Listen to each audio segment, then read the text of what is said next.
Hello, I'm Ron Dixon, horticultural tutor for Badghurst Training College.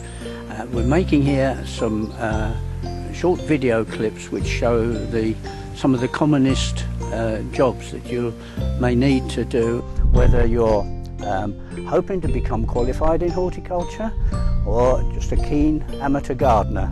I hope you'll find that the clips will be both useful to you and informative.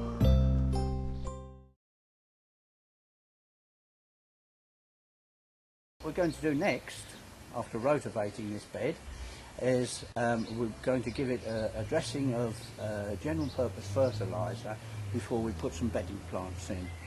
Now we're going to put this in at the rate of 80 grams to the square metre, and we've pre-calibrated a cap, and we know that when that is full exactly to the brim, that holds 80 grams. Now obviously we've got to measure the area of this bed, and for this purpose it's enough to just approximate.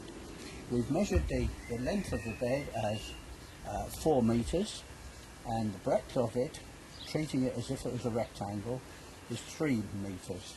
So therefore the area of the rectangle would be 12 square metres.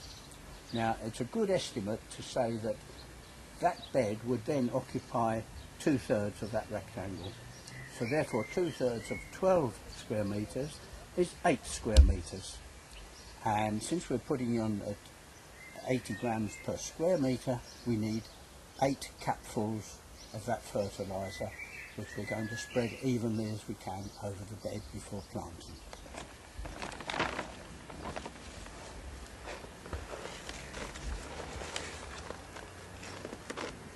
This type of fertiliser is often called a balanced fertiliser, and this is because the main nutrients are in exactly the same proportion. This particular one contains 7% of nitrogen, 7% of phosphorus and 7% of potassium, hence the name balanced fertiliser. Often it can be put on two ways.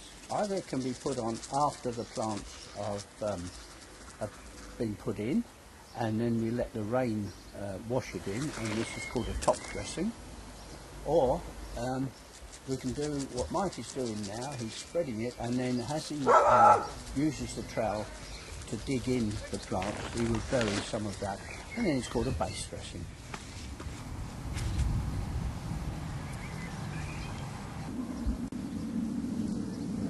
So you can see these plants are fibrous rooted begonias, Begonia semperflorens, and Mike's putting them in randomly at about 200mm spacing.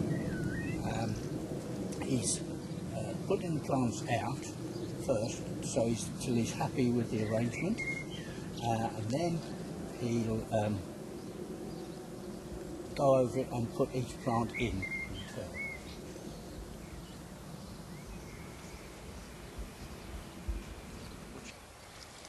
This is an excellent plant for summer bedding because it has rather thick leathery leaves which hold moisture, and therefore they will withstand a little bit of drought.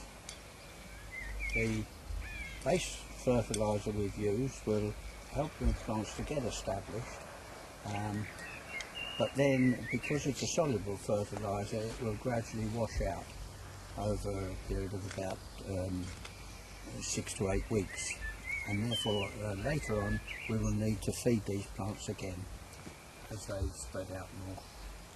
Obviously we'll need to water these plants, and in fact in fine weather like this quite frequently, perhaps daily, until they get established.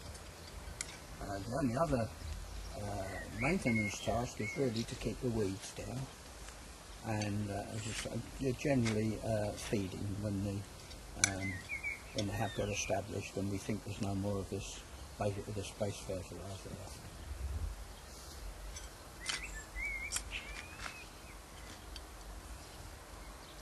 Ultimately we intend to make this into a mixed bed of herbaceous perennials and shrubs. So this is basically to create a bit of impact for the summer season. Okay, well, just to recap, we've taken this bed and rotivated it. We turned in annual weeds after first removing any odd perennial ones.